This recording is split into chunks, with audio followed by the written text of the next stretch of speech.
welcome to another Dorklair action figure review. Today I'm taking a look at the Tusk Science Officer from the Cosmic Legion's Volcatar Book 1. The third and final of the Legion builders. This is the Tusk Science Officer. In the storyline, it's a scientist, but it's also a guard. It guards the scientists, essentially.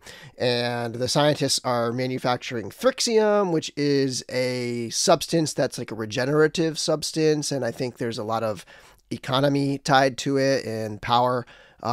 It's also part of the story is that Zirian Spire, one of the heroes, actually developed it. And it's sort of been, sounds like it's maybe been like taken from her or stolen from her or something like that. Which might explain why she's on Volcatar in the Volcatar prison, because that's where they're manufacturing it. This one does share quite a few parts with the other 1.0 builder, the Sentry, particularly the main body parts, the arms, the legs, the torso, the backpack thing. And then it's got little details that are different. Of course, the color's different. This has a very like sparkly white.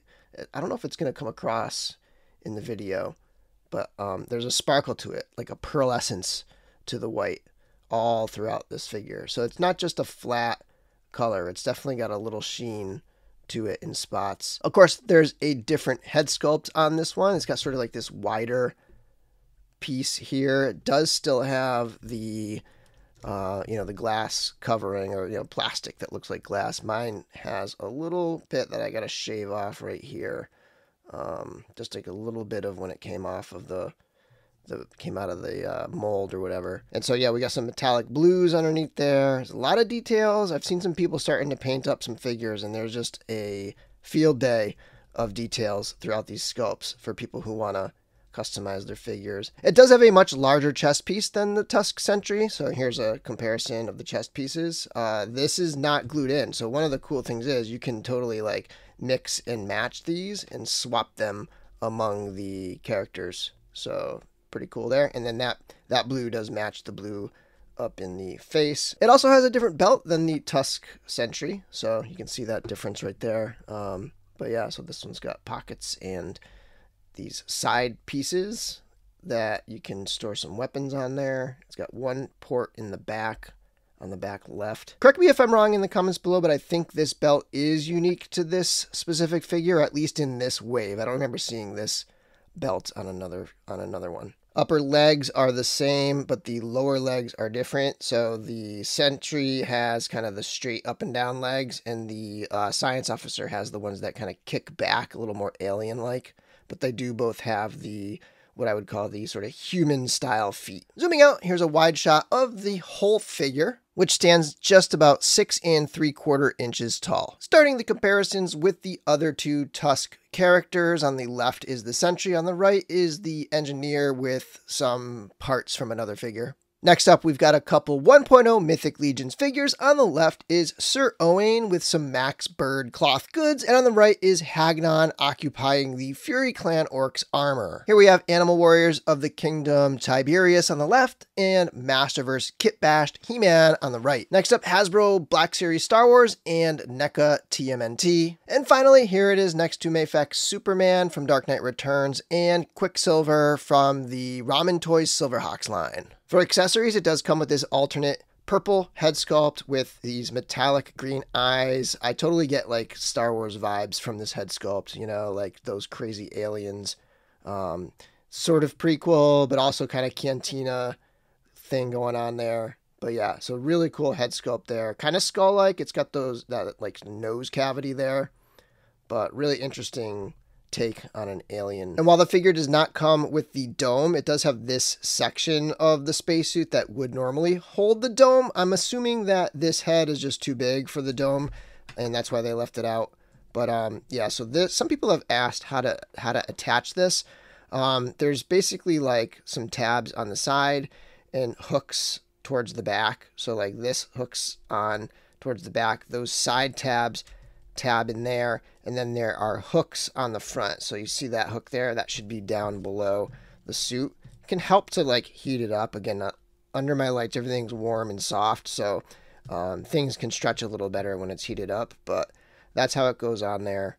There's the two hooks in the back, the two hooks in the front, and then the two tabs on the side. Let me just show you the tabs again. So those tabs on the side, go into these slots on the suit there, and then stretch it around and then down in the front. So you just kind of press it on there, you know, and it'll stay on there pretty much. So here's how he looks with that piece. For hands, he does have the 2 regular gripping hands with horizontal hinges, and then he has a pair of trigger finger hands with vertical hinges. It does come with a little hologram piece of the Lost Cronin that's cast in a clear blue, and that can go right onto his arm like that. And then he does have a few weapons. He's got the standard Cosmic Legion's rifle that is, in this case, painted in a very shiny silver color. And then he's got 2 pistols, 1 for each side, and those are also painted in the silver color. And it does come with a variety of these little pegs that you can stick on there, and then you can use those to attach the weapons to the figure on his side like this. Articulation should be roughly the same as the Sentry. It's on a 1.0 style body, so you're going to have 1.0 articulation. Head on a ball joint can look up quite a bit. It actually is sized just right where it's not going to get caught up on the back of the neck piece, which is a nice little nice little range there considering all the stuff on his back. And then he can look down a bit. He can cock side to side and twist around. Not going to get all the way around in the twist, but yeah. So decent range considering he's got this big suit on him. Shoulders are a bit limited by that suit. So up here, it's going to stop the shoulder from coming all the way up. If you take this piece off, which is removable, then it'll probably go up further. But his arm can swing all the way around. And then he's got a single hinge elbow with a twist above. There's a twist at the forearm, twist at the wrist, and then a hinge on the wrist. There's a single ball joint at the waist that gives a decent amount of crunch. One thing you can do if you're messing around with the articulation is if you want him to crunch a little further forward, you can kind of tuck this big piece in there. There can be a little bit of gap. It's just kind of like how you place this belt here, which is just floating and loose. Probably my biggest articulation gripe with the Tusk figures is this piece here that pegs in similar to all like the loincloths on the Mythic Legions figures, but that piece prevents him from kicking straight forward, and you have to have him kick sort of out to the side and then come back over. So that's a little bit of a letdown in terms of having that range there, but then you can swing the leg out to the side into the splits. There's a twist at the upper thigh, single jointed knee, twist below the knee, and then you have the hinge at the ankle, can come up and down. There's a twist above the ankle and a rocker. Finally, one very simple part swap. I took Xenothon's upper arms and his alternate head sculpt, and I took the Tusk Sentry's chest piece, that circular piece on the chest there, and swapped them in just to make this space orc. Overall, my thoughts on the Tusk Science Officer are, I'm very happy with it. I thought I was really only going to love the Sentry, but it turns out that the Science Officer and the Engineer are both awesome figures in their own right. Really cool stuff here. Definitely a blank slate for anybody who wants to do some customizing, some painting, and so on. But on its own, it's got a cool, like, pearlescent quality to it, so it's not completely boring just on its own, but it is an army builder. It is a cheaper figure. The pre-order price was $25. Obviously, that's no longer available. The retail price is $45, which is steep for, comparing it to, a fully painted $50 figure. It's only a $5 difference. The value seems much better with those retail standard figures than these retail Legion builders. But still, that's just in comparison. I think these are totally worth it. Fantastic figures, great for customizing and part swapping. Anyway, thanks for watching, and until next time, may the Force be with you.